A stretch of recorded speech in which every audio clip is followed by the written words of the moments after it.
Yo mga idol, kamusta? Sports Talk PH nga pala.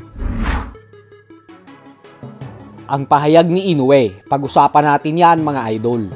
Ngunit bago ang lahat ay huwag kakalimutang mag-subscribe at i-click ang notification bell button for more sports talk. So hindi nga po natin maikakaila na sobrang dehado talaga ang ating pambato na si Unified IBF and WBA Super Bantamweight World Champion Marlon Tapales sa nalalapit nitong undisputed title fight kontra sa undefeated 4-division World Champion Japanese Monster Naoya Inoue na gaganapin sa susunod na linggo. Subalit bagamat nga po alam ni Inoue na yamado siya at mataas talaga ang tsansa niya na matalo ang ating pambato sa gabi ng kanilang sagupaan, ay inamin pa din po ni Inoue na yun umano ang pinakakinakatakutan niya sa lahat.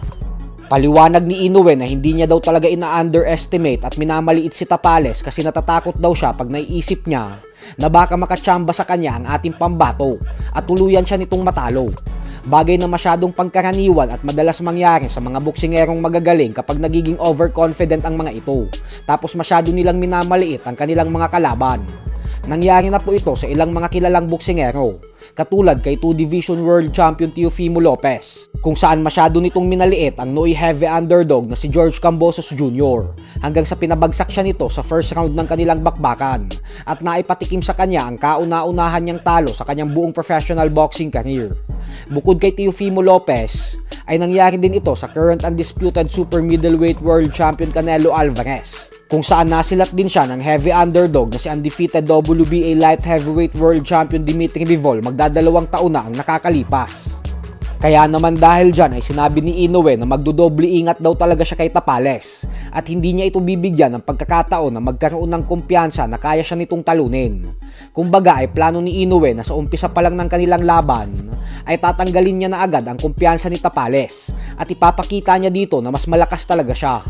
Pero ganun pa man ay paniguradong may napakagandang game plan at estratehiya na din ang kampo ni Tapales upang basagin ang mga plano ng binansagang halimaw ng Japan. Sa kabilang banda naman mga idol ay matapos nga pong talunin ng YouTube sensation Jake Paul ang professional boxer and former amateur champion na si Andre August via first round knockout nitong nakalipas na linggo lamang, ay lakas loob nga pong sinabi ni Jake Paul na bukod kay Canelo Alvarez ay gusto niya din daw makasagupa ang undefeated 5-division world champion Floyd Mayweather Jr. Paliwanag ni Paul na sa katunayan umano ay ilang taon niya nang hinahamon si Mayweather.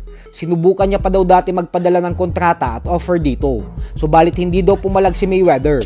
Kaya naman kumbinsido si Jake Paul na iniiwasan at natatakot sa kanya si Floyd, sa dahilan na alam daw mismo ni Mayweather sa kanyang sarili na kaya siya nitong talunin. So hanggang dito na lang po muna tayo mga idol. Sports Talk PH, kakaiba ang laban ng mga Pinoy, lakas at dedikasyon ng aros na tinuon, kamaong nagbabaga ang sayo ay babaon, mga Pinoy na ating pambato.